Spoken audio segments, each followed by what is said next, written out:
If you like the sweet science, get ready to talk boxing on the Gloved Fist podcast with top boxing writers Frank Lotierzo and Jack Hirsch. Frank, a former amateur boxer out of Philadelphia, writes for NY Fights and can be seen on the Boxing Channel. Jack, an amateur boxer who competed in the New York Golden Gloves, was a 6-term president of the Boxing Writers Association. And now, here's Frank Lotierzo and Jack Hirsch. And we're back. Welcome to Glove Fist, where we talk boxing. My name is Frank Lotierzo, former writer, try to be full-time observer, joined by former 6-term president of the Boxing Writers Association of America, Jack Hirsch. Jack, I'm digging that shirt, sweatshirt, whatever. You're muted, Jack. I'm trying to fit in my head and Muhammad Ali hitting the heavy bag here on the shirt. So Jack, you know what? Stop running and do some bench presses, and you'll have a chest, and it'll hold it up. My head. Yeah, maybe a way to hold up Muhammad Ali. Yeah, not now. Too bad. If I had to make a bet, I would say that picture is not 60s Ali; it's early 70s. I have no idea, Frank. I got it at Old Navy. They had a number of Ali T-shirts, classics. And how could I resist not picking it up? I mean, you go in there, you see, even not needing any more T-shirts, you see Ali on the heavy bag, and I wind up, getting a few. In the black shirt, I like that. I like that. Yeah, I only have a couple. I think I have 3 Ali shirts, and I actually should have more. A question. You worked out of Joe Frazier's gym. Back in the day when Joe was a gym owner, right after he retired, during the time you boxed. I know you're going to ask me. Would you have walked in wearing this shirt? What would Joe have said? If you didn't say a word and you just happened to be walking by Joe, what would the reaction have been? I think he would have walked out to me and he just would have looked me in the eye and said, "Really?" and shook his head. Maybe not say really, but just shook his head and just kept walking. Would he have made you take it off? No, I don't think so. No. I remember, no. I don't know whether you know this name, Bert Watson. Very nice. I know Bert Watson well. He was Joe's business manager. Right, exactly. Great guy, Bert Watson, from everything I can ascertain. I haven't spoken to him in maybe 25 years. I wonder if he's still with us. But yeah, I haven't heard anything to the contrary. But Bert's a great guy. And he was telling me a story of when he was working for Joe. He mentioned something about Ali in the car. It wasn't necessarily complimentary, but he wasn't putting Ali down. Maybe when Joe was. And Joe dropped him off on one of those throughway stops, the rest areas. I heard that. Because Joe was so mad. But then Joe came back and got him an hour later. And said, "Come on," he didn't want to abandon them, but I think I'm not sure if I told you this story before, but it was uncomfortable saying Ali's name around that gym. And I remember one Saturday, it was about 2:00. The gym closed at 2:30, and we're in the shower in the locker room, and how guys are in there. They're talking, they're real loud. Well, his office backed right up to where the locker room was. And he walked out and he said, "Yo, keep it down. I'm on the phone." Remember Roger Stafford? Oh, sure. Good welterweight, yeah. The welterweight. He was real tight with Michael Spinks, actually. Yeah, I think he's supposed to fight Sugar Ray Leonard. He was, and he fought Donald Curry instead. And so Joe says, he comes out and he says, "Keep it down." He goes, "I'm on the phone talking business." And Roger Stafford said, "Okay, Joe." He goes, "But we were just talking about that hook you dropped Ali with." And Frazier put a smile on his face. He goes, "Oh, okay." And he went back in his office. Yeah. True story. No, nice. What's going on in boxing now, Frank? Hypothetically, realistically, we should be talking about the current state of affairs. And when time permits, we should be reminiscing about stories, the good old days, personalities. But things are so darn slow. We're doing it just the opposite. There are not that many big fights on the horizon. I'm getting tired of hearing, having to talk about things like Eddie Hearn of Matchroom says, we'll know in the next few days whether Boots Ennis is going to fight Virgil Ortiz. I don't want to know that they're still negotiating. When they first start negotiating, then it's news. Oh, good, they're negotiating. They're trying to come to a resolution, but it's been dragging on. It's been dragging on, and I hate the idea when the biggest the next biggest fight is 4 weeks away, and it's Keith Thurman, Sebastian Fundora. Keith The Thurman, 28th of this month, right? talented guy, but that's not a big fight to me. Keith Thurman, 2 fights in 6.5 years. And then and Tyson Fury, okay, a comeback fight he's having. And I'm so tired of him. Yeah, and not bad. And then Conor Ben. This is what I don't get.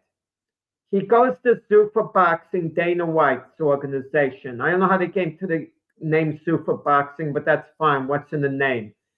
And they're paying Conor Ben $15 million for one fight.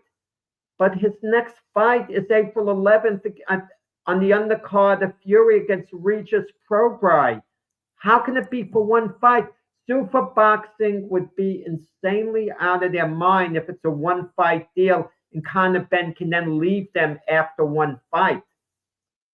And Jack, that's the problem. We don't know. We don't know what we live in a world today, way beyond sports, where I don't know what to believe anymore. I don't know what's real, what's not real. Some of the stuff we see with AI, like you just said, with that program, Super Boxing. I don't know what's going on with Conor Ben. But back to talking old fighters and how they work today. I don't want to rip Usyk, Jack, but Usyk is fighting a kickboxer in his next fight.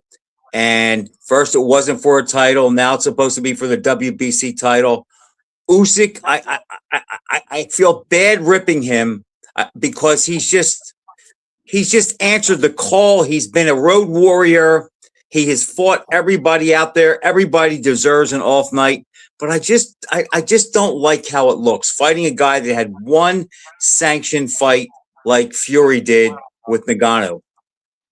Well, did he have that kickboxer? He never had a professional boxing match, did he? One boxing match a few years ago, and he won. Fought a non-entity. Right. Yeah, I think he's had 26 kick fights, and he's won all but one. I mean, if you want to look at precedent, it started maybe with Floyd Patterson, but it's not a good comparison. He fought Pete Rademacher, who was a gold medalist.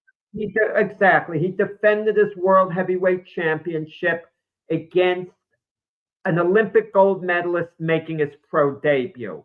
That's still out of line, but it was a novelty. It was kind of charismatic. Oh, he never had a fight, but he's an Olympic champion. Lomachenko fought for a title against Orlando Canada. What was it? No, Salido. Salido. Orlando Salido in his second pro fight. But Lomachenko had like 300 amateur fights, a couple of gold medals, 2 different Olympics. He had a boxing background.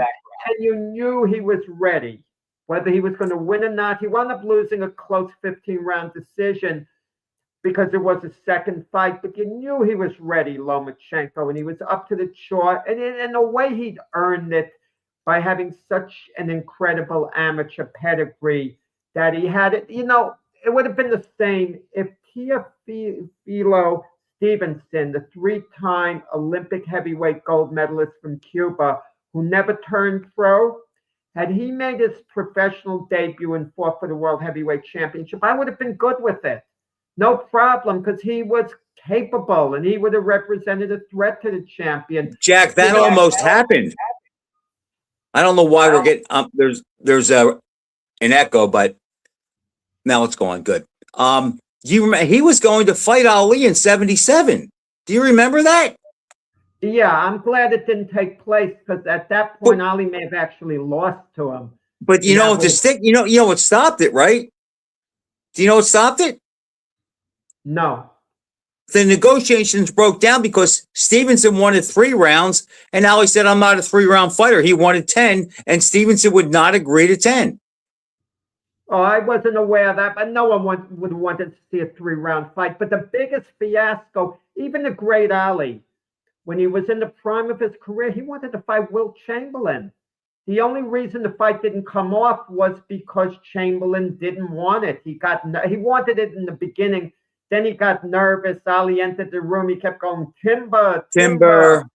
Yeah, and then Chamberlain afterwards thinks he would have done well. Yeah, it's easy. But Jack, they were supposed to fight 2 times, if you remember. Outclassed. Do you remember that? They were supposed to fight in 67, and then Ali was taken out of boxing. And then after he lost to Frazier in 71, Ali wanted to do something big to come back, and they tried to make it again, and it didn't come to fruition. It would have been a pathetic mismatch. It would have been, you know what it would have been the equivalent of? Roy Jones, who's a pretty decent basketball player. You put him one-on-one against Allen Iverson. It would have been that type of thing. Maybe Roy would have scored 1 basket and losing 11-1. No better than that. No, probably 11-0, but it would have been a mismatch. But speaking of Allen Iverson, Jack, Philadelphia Inquirer just did a thing on the 25 most Philadelphia athletes in history. Could you? I kind of gave it away. Who was number? So you know who number 1 was? The greatest Philadelphia athlete. Wow. There were 3 boxers on the top 25. The 3 boxers in the top 25 would be obviously Joe Frazier. He was number 2. Are we talking Tommy Loughran? I think Loughran was on there too. So you're right, Jack. There were 4 boxers. I forgot about him. They wouldn't have put Benny Briscoe on there, I don't think. No, it was Joe Frazier, Hopkins, Loughran, and Tex Cobb. Hopkins. Tex Cobb on the list? Tex Cobb was number 21 on the list of the top 25 most Philadelphia athletes. The top 3 were Iverson, Frazier, and I can't imagine with all the other sports. No disrespect to Tex Cobb, but we're not just talking boxing. We're talking about all sports combined. It was Jack. It was because of his toughness. And he lived there, and he ingratiated himself in the city. I mean, the list was filled with guys like Chuck Bednarik, Richie Ashburn, Dawn Staley, Carly Lloyd. But there were 4 boxers. Tex Cobb was 21. I mean, even the guys playing today. Any of the Eagles on that? The current Philadelphia Eagles? Jason Kelce. Brian Dawkins made the list too. Reggie Williams?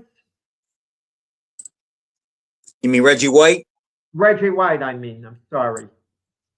I'll tell you real quick, just for some fun here. I mean, Wilt Chamberlain played for the Sixers for years. What about Dr. Right. Vince Papale, Tyrese Maxey, Richie Ashburn, Carly Lloyd, Cobb, Steve Williams, skateboarder. Moses Malone. Jameer Nelson. Okay, yeah. Let me just see.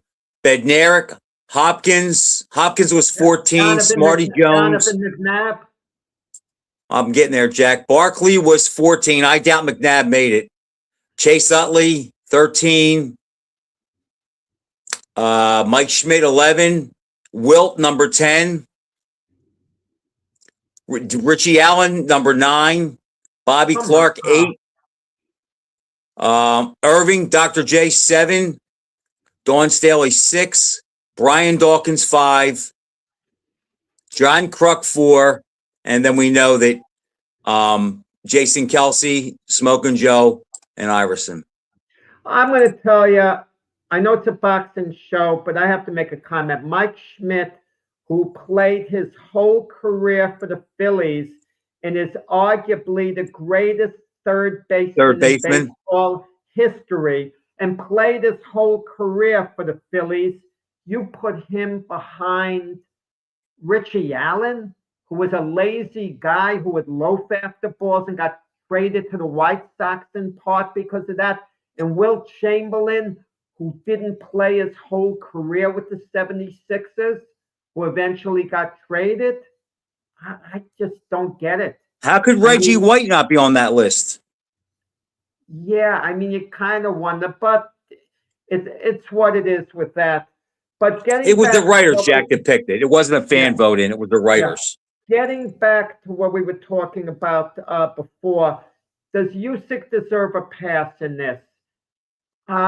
Yes, if he's only gonna, if his title's not gonna be on the line, he deserves a pass. Okay. I'll bet you it goes down as a title defense. I don't have a problem with it, but it's supposed to go down as a title defense. What happens if Usyk should slip up and somehow lose the fight? They'll have an immediate rematch. I mean, even when Floyd Mayweather fought Conor McGregor, I don't think any title was on the line, was it? No. Mayweather had been retired for 2 years. Look, if Usyk just wants it for the challenge, a spectacle, fine. But what kind of challenge is it if you're fighting a kickboxer who's not going to be allowed to kick? I agree. At least Muhammad Ali, Antonio Inoki was allowed to fight in part the way he wanted to. I know Inoki was inhibited, but he was throwing kicks and it was very dangerous with Ali getting some blood clots. It was a terrible thing. Jack, I can't imagine. Now, I've told you that I've been involved with martial arts for about 15 years. And I've done Wing Chun and Judo and a little Jiu-Jitsu. People don't realize how hard those leg kicks and how much they hurt when you take your shin and you kick somebody above the knee. And then, Jack, I'm telling you, one kick could end a fight. Okay. And the fact that Ali never trained for that and that he was able to take them, I know he paid for it when he went to the hospital with blood clots, but the fact that he could endure that kind of pain and act like it was nothing, his toughness was off the chart, because let me tell you something, those things hurt really bad. I mean, you see MMA and people don't think it's much. They hurt like hell. I never asked you this one. I don't think I did, Frank. I mean, the greatest martial artist, at least the most charismatic one of all time, is Bruce Lee, the most famous one. Agreed? Without a doubt. Bruce Lee is mythical. You speak to people who would have won between Bruce Lee and this guy, and a lot of people say Bruce Lee would have beaten anyone. You put him in the ring, Bruce Lee at his best. Let's say he's allowed to kick. Put him in against George Foreman, who stopped Joe Frazier in Kingston, Jamaica. What would have happened? 135-pound Bruce Lee against Jack. Bruce Lee admitted that. He admitted that during his life, that he would have got killed in the ring by Ali. He admitted that. I don't remember him saying that. Yeah, I read it a few times. He was a big admirer of Ali. You're right, but he admitted that he knows there's weight classes for reasons. Yeah, I mean, people don't realize if you. And Bruce wasn't a real fighter, Jack. He was a real martial artist, but he only had a couple fights in his career. I mean, in his lifetime, as far as real fights. That's why you even put Bruce Lee against another 135-pounder, Roberto Duran, the Duran that beat Buchanan and Leonard. I can't see Bruce Lee, anyone that size taking Duran out. No. In a street fight, it might be different, but not in the ring. Street fight, it might be different if you kick the guy in the kneecap and this and that, and you could be low to the ground. Yeah, it's different with wrestlers who could grab onto you, and hold the boxer down.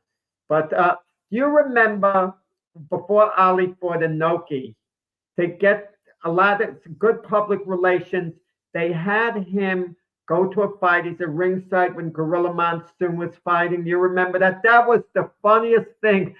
All staged, of course.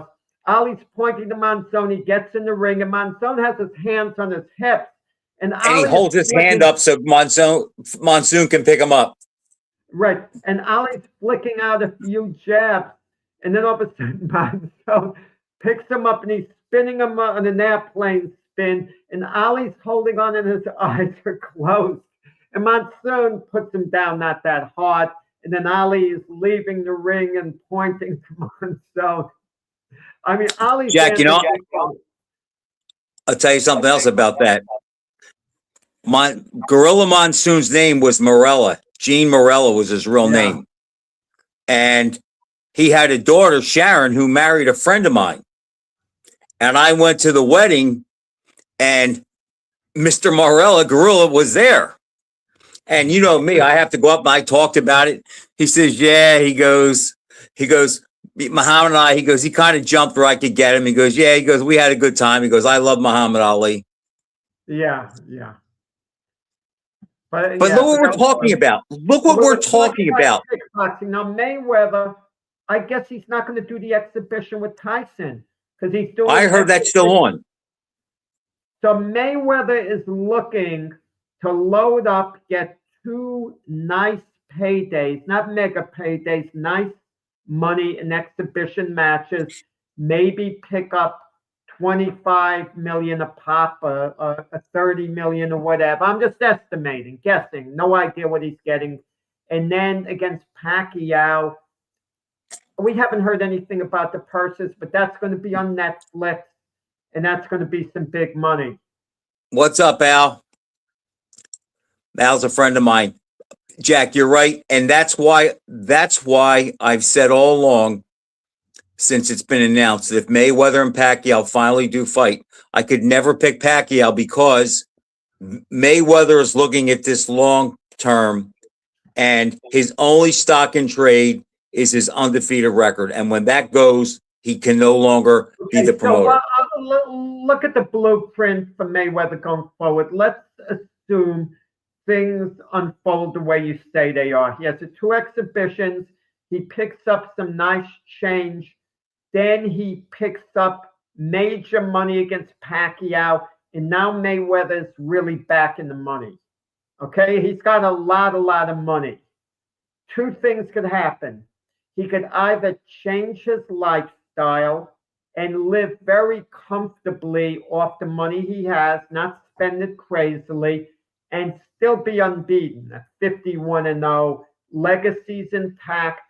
He was back in the news. If anything, he'll add to his legend just a little bit. Think he'll be unbearable. Or he continues fighting because the Pacquiao fight doesn't get him what he thinks is the type of money that resembles what he got the first time. Let's say the second Pacquiao fight, he gets 125 million, not 350, 400 million, the way he did before.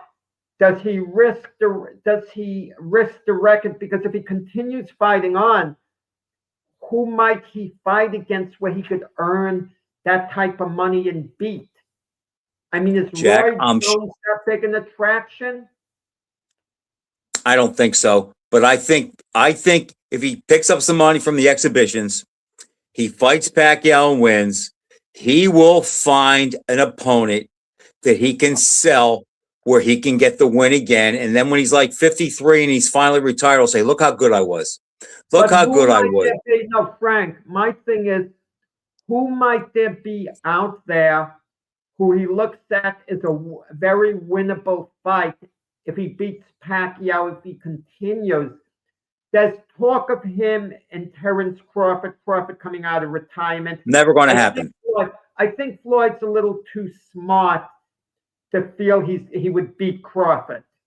But maybe Floyd is thinking, okay, screw it. I don't care anymore as much. If I lose a fight, everyone's going to know I retired at such and such, and I just came back, and it's not going to be as big a deal as before. And Floyd might be thinking, I'm good enough to lose a decision to Crawford. I could keep out of his way enough.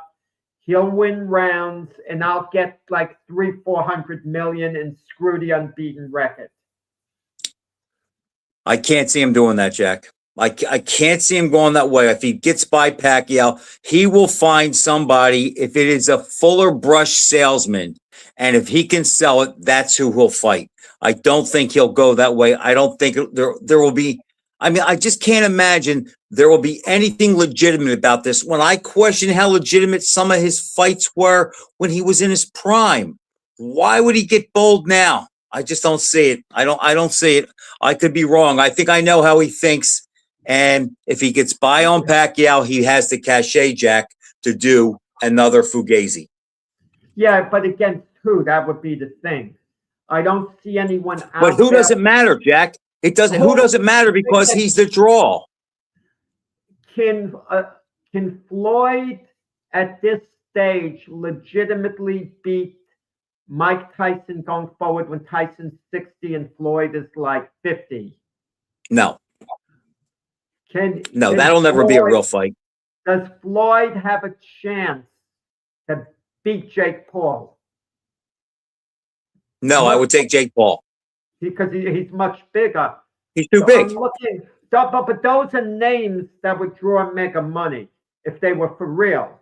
Jack, Okay? the name that draws mega money, we might not even know of today. Today, it might be somebody totally off the mark who we have no clue. But I believe that he will find an angle and a gimmick to sell to the public. And that brings me to what I was talking to you about before the show. On my cable company, Comcast Xfinity, all of a sudden, not all of a sudden, I don't know how long it's been on there, but I just happened to stumble on it last week. It's HBO boxing, Jack, and it just goes from one fight to the other from 2000 on. Earlier today, Golovkin, and they showed the first two Golovkin-Canelo fights. But over the weekend, I don't know how it worked out that way. Maybe because of what's going on with Pacquiao and Mayweather, but they showed a ton of Pacquiao and Mayweather fights. And there was nothing going on this weekend. I had time and I watched a lot of Pacquiao and a lot of Mayweather.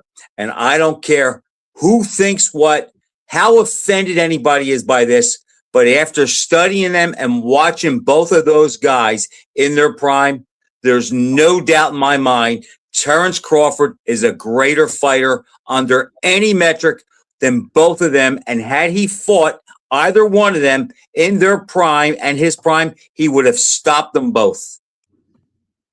Yeah, listen, Crawford's a great fighter. I'm not looking for you to fight with me, Jack. What I'm saying is I watched it really good, and I watched Floyd's little tricks and the way Pacquiao jumps in and how easy he is to hit. Crawford is a greater fighter than both of them. The only thing he doesn't have is he didn't get the names on his resume to build it up like they did. But most of the guys they beat were at catchweights, past or before their prime. At least Pacquiao in his welterweight era. Well, Crawford would have stopped the prime Pacquiao. Mayweather's such a great defensive fighter. If Mayweather, it might have gone the distance. Yeah, well, that's what I'm talking about. I'll see that. Yeah, I'll see that. But Crawford wins the fight, Jack. Yeah, I mean, but Mayweather's key to victory, if he was to win that fight, he would have to get off to a good start because Crawford tends to relax in the early rounds of fights. He sometimes has given rounds away to even a fight like he might lose the first couple rounds. I'll give you that. But I mean, I've watched Crawford a lot from ringside, and he wasn't totally dominant in his fights. They were, but he would always get the result he wanted. He'd always take his time, like against Hank Lundy. Hank Lundy fought a tremendous fight, but Crawford never seemed to care if he lost a couple of rounds. It never bothered him. You know what, Jack? And you just reminded me of something, and let me qualify what I say. Crawford peaked at 40 and 47. At 35, maybe Pacquiao gives him a go, and at 35, Mayweather would give him a go. But Crawford peaked at 40 and 47, and Max Kellerman, who I value his ability to assess fighters. I mean, I'm not sure he's the greatest out there, but I value what he says to a degree. And he said Crawford is one of those rare guys that as he's getting bigger, he's punching harder and growing into it. He goes, it's not a matter of him taking his punch up. His punching power as he's moved up, when he hit 40 and 47, it went up. And that's where all his knockouts were scored, at 40 and 47. At 35, a couple guys did go the distance with him. And in Postal did at 140, but I think that was it. Yeah, you know what hurts Crawford a little bit in evaluating his all-time greatness compared to others? As soon as he transitioned into a genuine superstar in the sport, we knew how good he was all along, you and I, don't get me wrong. By beating Canelo, it put him in the category, the way we would talk about Leonard, Hagler, Hearns. It took Hagler till the end of his career to get there. But he entered Sugar Ray Leonard territory, Crawford, when he beat Canelo. And you could even say it was better than Leonard if you want. That's a debate for another time, though. But as soon as he did that, it's like he retired. Had he built on it a while longer with a few fights, because I'm going to tell you, after he beat Canelo Crawford, I guarantee you the next time Crawford would fight, it would be must-see viewing. It wouldn't just be another match. It would be the type where company comes over. Oh, Crawford is coming, like a Super Bowl party atmosphere. That's what Mayweather and Pacquiao is even going to be on Netflix again. People are going to have company watching it on Netflix. It's not just going to be a boxing match. Before that, Crawford was just another fighter. But I do have to admit this. I did get a kick out of this. Right before Crawford fought Sean Porter, I was getting one of those shots that, flu shot or whatever type of shot I was getting before I was leaving to Las Vegas for the fight. And I was casually talking to the nurse, or whoever the name was, of the pharmacist who was giving me the shot. And I mentioned a couple of names. And she said, oh, yeah, I know Terrence Crawford. I said, come on, do you really know who Terrence Crawford is? He said, yeah, my boyfriend's a big boxing fan. He makes me watch with him. So I kind of got a kick out of that. But I know when Mayweather and Pacquiao fought the first time, there were parties getting together. It was like an event.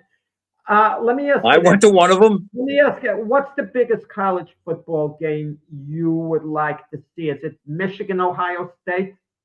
What is the biggest matchup, the most intriguing to you? You mean every year? No, the ultimate college matchup, if there were two unbeaten teams, which schools would perk your interest the most in a collision? I guess it would be Alabama against Ohio State. Alabama's playing Ohio State. Let's make believe it's late in the year. They're both unbeaten. Big major showdown for college supremacy. Right. What would Mayweather, Pacquiao, and Netflix are watching the game? Which would you watch? You can only watch one. You can't go back and forth. I'd watch Alabama and Ohio State. You would? Okay. I would. Boots Ennis and Virgil Ortiz. You can only watch one for the night. No. I'd watch Boots and Ortiz. Okay, because you're a real, genuine fight fan. But I could guarantee you this. There'd be the vast majority of non-hardcore boxing fans. They might actually watch Mayweather and Pacquiao. They might be intrigued enough to turn away from the game if they're big college football fans too. But the way things are, Jack, they would never have to make that decision. But I get the point you're making. But because the game would be over by 11 o'clock, the fight wouldn't start till after that. If they started at the same time, I do think that. Wait, wow. I don't get this, Frank. When Mayweather fought Pacquiao the first time, it was, as I recall, in the beginning of May. Okay, as I recall, it was September 13th. When Mayweather No, May 5th. May 5th. You're right. May 5th. Right. He fought Canelo on September 13th. Now, May 5th. You're right. Why did the fight come on like 1 a.m. Eastern time? They weren't competing against college football. I guess just to make his weight, Jack. That's that they do that sometimes to make us wait, to make sure everything else is over. All the Major League Baseball games at that time, although it's still early in the season, but yeah, they had nothing else to compete with them. I mean, they wouldn't be concerned about Major League Baseball in May. Not in May, no. In the NBA playoffs, I don't think they'd be concerned about that because the finals end in June. So it wasn't like the finals. I don't know, but in any event, Jack, you know what we're missing? Think Yeah. about this, and this just hit me. Roy Jones fought Bernard Hopkins in '93, and when did they have their second fight? 2010. Yeah, I couldn't care less. I mean, Exactly, but the point is, Roy won the first time, Bernard won the second time, and the boxing establishment basically looks at them as 1-1, and like No. even. I don't think at all. I don't think that's how the boxing establishment looks at it. No, I don't think I don't think they pay attention at all to the second fight. They look when Hopkins was close to his best, not quite there yet, and Jones, beat him in that fight. They look at him at peak value. I don't think they look at it that way. Well, just but like because Duran of the and way, Bennett, they don't really look at the third fight. They look at the first. but Jack, two. don't you think it helps Hopkins for the fact that his career lasted a lot longer, and then he can say, "I did beat Roy Jones," where even and Roy Hopkins, suffered some bad losses. if you asked Hopkins, and he kind of indirectly mentioned this on his own, him and Roy Jones at the very best, the top of their game. And if you said, Bernard, is it fair to say that Roy was a little better than you when you were both at your He would very admit that. best? He would say, yeah, a little better. And then if you ask Roy Jones and say, Roy, would you at least acknowledge that maybe Bernard had a little better career than you had? And he might shrug and say, maybe, something along those lines. Because you can make the argument that Hopkins had a better career than Jones. You can make that argument. Hopkins is a rarity in the longevity he showed. How many fighters fought that well into an advanced stage? When you look at it, Jack, if you look at his career, it's pretty amazing that he had his first pro fight he had as a light heavyweight against Clinton Mitchell. He loses, and then he doesn't fight for 2 years, and then comes back at middleweight, and then the rest is history. That's pretty amazing. And how long did he last? Like his signature fight didn't happen until he was 36 against Trinidad. People forget that. He was 36 in that fight. And to me, that was the best fight of his career. Yeah, he was superb. And then after that, there were great wins over Kelly Pavlik when Pavlik was at his best. Antonio Tarver. I mean, those are monster victories that, he scored. And but like most fighters, he fought on too long. He was competitive. He did record-wise, Jack, but I think his health is pretty good. I mean, I've seen him on TV and around, and his diction and everything is fine. If I said to you that guy was a pro fighter and fought till he was 50, you'd never think of it at all. Yeah. You'd never even pick it up. Yeah, I saw him fight in Atlantic City late in his career a couple of times. He lost the decision to Chad Dawson, a majority decision. But Dawson clearly won the fight. And he lost really big to Sergey Kovalev. He had all he did, Hopkins, to last the distance, Yep, that was the end of the career. And then Joe Smith got him. I wish he hadn't come back for that Joe Smith fight. The whole idea of the Joe Smith fight was to have one final farewell fight. He's age 51. And Joe Smith never would have had a chance against Hopkins in his prime. No shot. No, he knocked him out of the ring. Yeah, Hopkins was competitive in the fight, but Smith was so much physically stronger.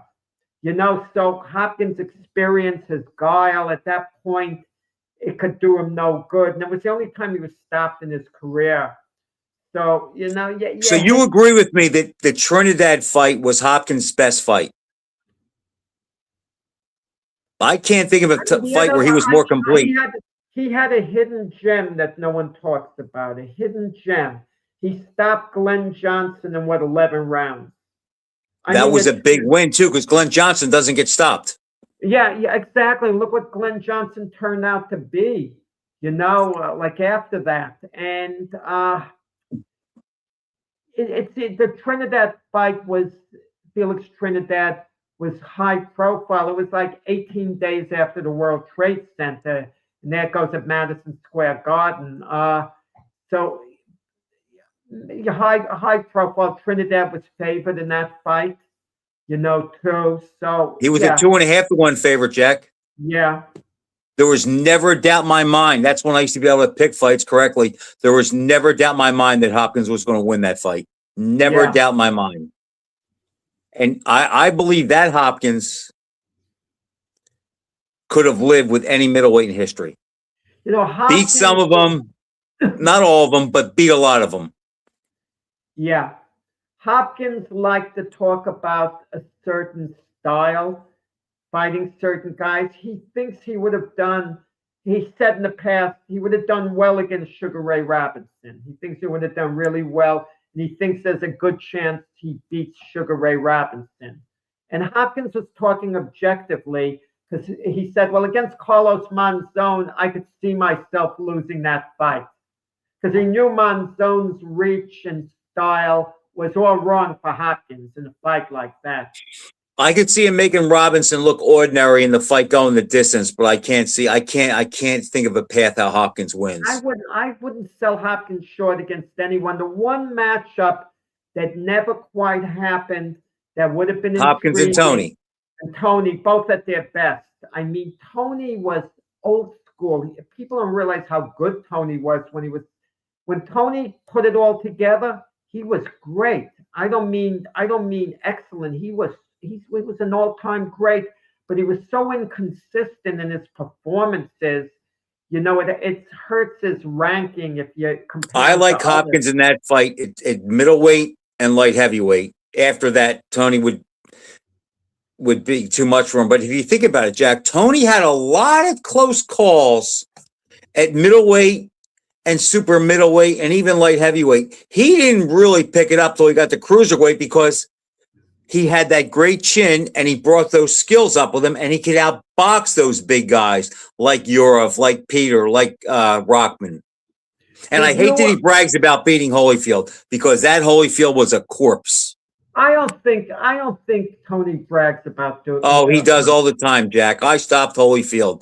I've seen him do it plenty of times. Holyfield accomplished a little bit afterwards, and I mean, what can you say? You got to give Tony some credit for that fight, the way he performed. Holyfield looked worse than Sugar Ray Leonard did when he got in the ring against Hector Camacho. In the fight, Tony made him look that way. Jack, I remember before the Tony fight, I said this 2 times. When I saw Leonard get in the ring with Camacho, and when I saw Holyfield get in the ring with Tony. And Jack, God is my witness. Any of my buddies that are watching, that were with me, my one buddy, Pat Duran, he was there. I said the way that Leonard was moving around in the corner in 1996 and shadow boxing before the fight, I says, he barely looks like a pro fighter. And I saw the same thing in Holyfield. When he got in the ring with Tony, he's trying to loosen up and he's moving around, and he didn't even look like he didn't even look comfortable doing that. You wonder these guys, do they really think about their legacy? Do they care about it? Are they like even Ali coming back to fight Holmes? I mean, Ali had to know how good Holmes was. He sparred with him a tremendous amount of rounds. So he had to know how good Holmes was. And yet he fights him because Ali's arrogance, and I hate to say it, there's an arrogance that absolutely so many great athletes have, that he'll find a way to win. He's Jack, exactly how I'm going to do it, but I'll figure it out during the fight. And Ali gets pummeled. That was Ali getting stopped by Holmes the way he did. And Ali's the last guy who would have wanted any pity. That was the most sorry scene to me. One of the Let me most ask you sorry this. scenes. Yeah. What was, and I just had this discussion with a buddy of mine a couple weeks ago. If you think about their careers, Ali's career and Leonard's career, parallel. Both had Dundee, gold medal guy, biggest star in the sport. Both were taken out of boxing for different reasons at about age 25. Okay. Leonard because of the retina, Ali because of the draft. And both of their careers, their last two fights were really humiliating losses. So my question to you is, if you take into totality, what looked worse? Ali against Holmes and Berbick or Leonard against Norris and Camacho? Well, I want to dispute a little bit what you said. First off, Leonard lost big to Norris. I don't think he was humiliated in the fight. He went the distance. He won a couple of rounds. I mean, he hung in Jack, there. he was knocked down twice. He looked like a punching bag. No, it wasn't like a punching bag. Norris He looked horrible. He was never in that fight. Way too good. But I don't think Leonard was humiliated. It was just a bad loss. And Ali against Berbick, same thing. Ali actually got off to a good start against Berbick. He actually won a few rounds. Okay, so let's look at it this way. He was competitive against Berbick. What was worse, Ali losing to Holmes or Leonard losing to Camacho? Which one would have humiliated you more? If you were Ali after Holmes or Leonard after Camacho? Because that's the only time they were ever stopped. The difference was Leonard went down a couple times. And neither of them won a round. Maybe Ali against Holmes, maybe you could make an argument for one of the rounds, Right. At most. Leonard, I actually think if you're just basing it what happened inside the ring, I think the Leonard loss is worse because he went down against a light puncher. Ali at least, stood up under the hardest punches of Holmes and never went down. But because it's Ali and he's so iconic, it was much more painful to watch Ali get systematically beaten up. Okay? Had Ali fallen in 5 rounds the way Leonard did, it wouldn't have looked so bad. They would have said, Ali's got nothing left. It looked worse, and it was more gut-wrenching to watch Ali lose the way he did than it was to watch Leonard lose the way he did. But if you have to grade them, who showed more resistance? Obviously, Ali showed, And the difference is, Jack, Ali was against an all-time great in his prime. Leonard was fighting Hector Camacho, and even late in Camacho's career. Yeah. The question is, if they had been in their prime, could Camacho have troubled Leonard being a southpaw? He could have gone rounds with him, but I don't think he would have been a big problem. Well, no one ever stopped Camacho, so I don't think Leonard would have stopped him. You don't think he stops him? No, well, no one stopped Camacho his whole career.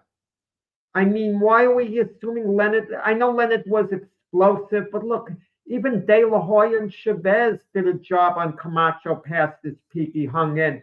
And both those guys, pretty hard punches in their own right. Okay, so maybe Camacho goes the distance, but I don't think he has a prayer to win. Well, he probably doesn't win against the prime Leonard, but, I think he could trouble Leonard. Ali and Holmes, I would give Holmes a chance of beating a prime Ali. I wouldn't discount his chances. Styles make fights. Holmes matched up well against Ali style-wise. Ali's not going to out-jab Holmes. Maybe Ali would neutralize Holmes' jab with his own. Maybe. And Ali was maybe a tiny bit more versatile, just a tiny bit. And maybe, he moved a tiny bit better on his feet. But it's a very tough fight for Ali.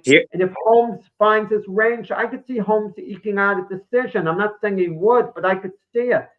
Here's how I break that fight down. Neither guy can knock the other guy out. Yeah. At Great. the pace the fight's going to go, neither guy's going to be taxed physically like they would be against other guys. I think the deciding factor, there's two things I think that favor Ali. Number one, I think Holmes is the guy that would fight as the puncher. He would be the aggressor, and that's not Holmes at his best.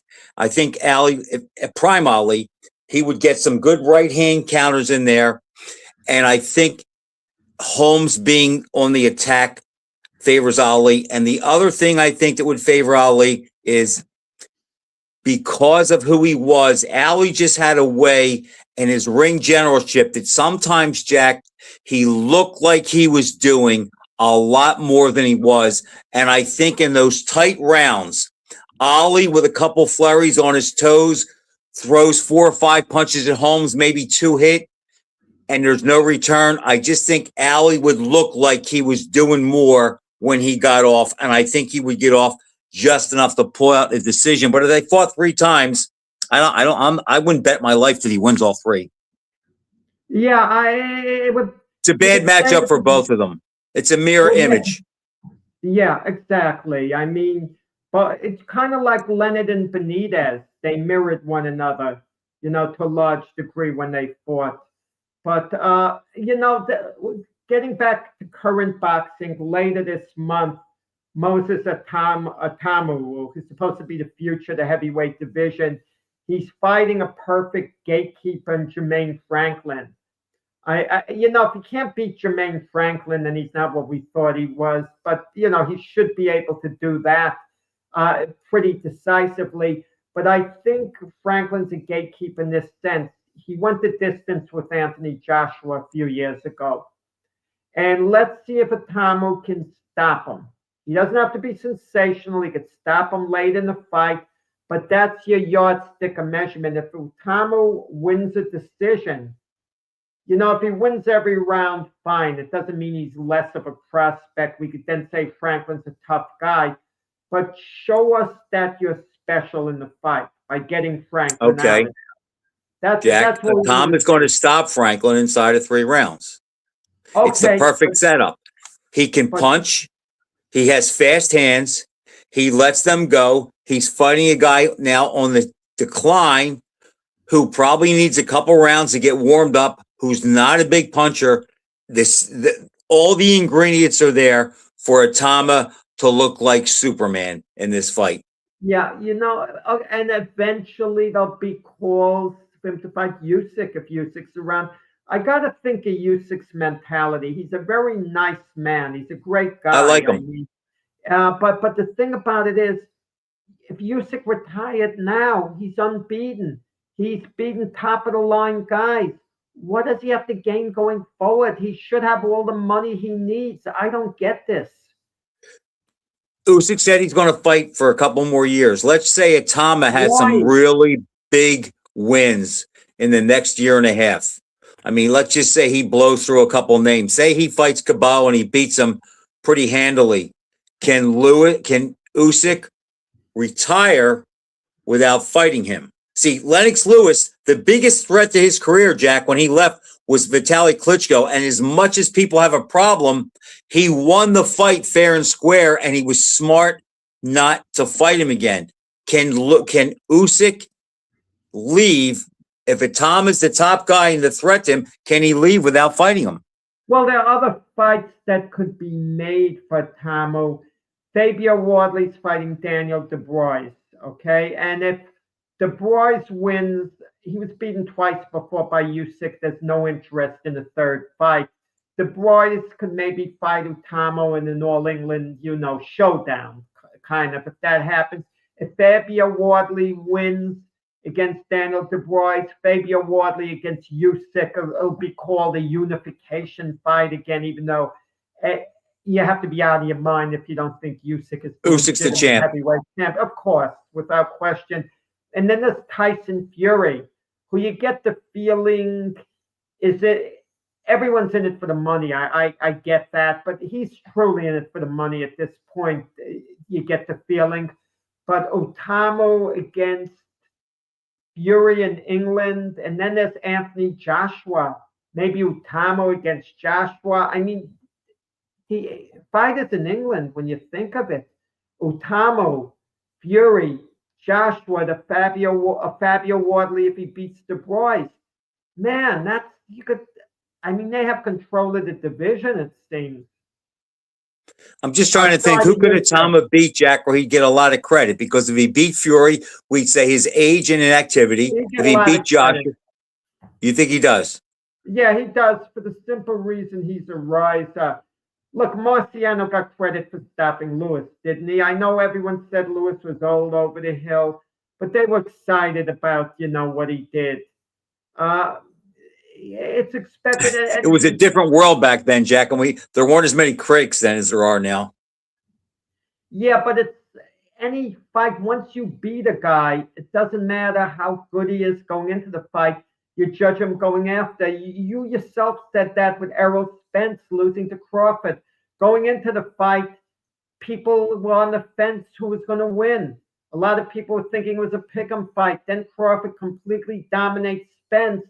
And even though Crawford was given some credit, he wasn't given full credit. We were hearing, well, Spence was damaged goods. He was in an accident. Right. And the problem was Crawford made it look too easy. It was too one-sided. Yeah. People couldn't accept it.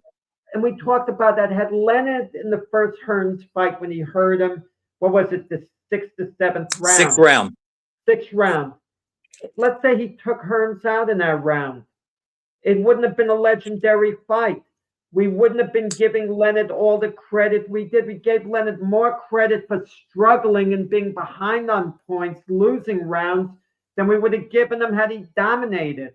Jack, that's always the best way to win a fight. Look at again, the anniversary is coming up, but look at Frazier Ali. If Frazier would have just knocked Ali out or stopped him in 5 or 6 rounds, he wouldn't have got credit. They would say, well, he's away, he hasn't fought. But the fact that Ali beat him up nearly as much as Joe beat him up, people said, well, Ali was pretty good. So it meant something that Frazier was able to beat him. You know what's funny? You had in the fight of the century, you like you're saying, Frazier, had he stopped Ali in 5 or 6 rounds and beaten him, they would have had a rematch down the line. And let's say Ali wins the rematch in the Thrill in Manila. Frazier wouldn't be given much credit for the first fight. He still doesn't get enough credit as far as I'm concerned. Right. But I think he does in large part. I think people realize, yeah. You don't think he does? I don't think by Ali fans he does, Jack. All they talk about is, well, Ali would have killed him if he didn't have the layoff. And then when Frazier loses the form, they say, look, Ali took everything out of him.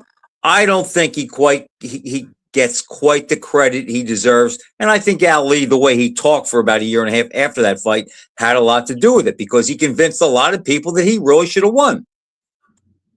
Not boxing people that know what they're watching, but a lot of his fans, he convinced that. What happens? What would Frazier's legacy have been if after beating Ali, he had 2 more fights, as you know, against Terry Daniels around Stan, and he then retired, and he stuck to it, never came back, and that was it? What would the perception have been? I think the perception would have been he was beaten up so bad against Ali, he couldn't fight anymore, even though he would have had a couple of fights after that. They could say that, Jack, but if he retires 29-0 with 25 knockouts, beating Ali and made about maybe 10 defense, that would have been about 10 defenses if you count the New York State title, Jack. That would have put him up there really high. Like we'd be arguing about him and Marciano, who was behind Lewis. The one fight that Frazier missed out on, and we'll have to go quick, we'll talk about it next time.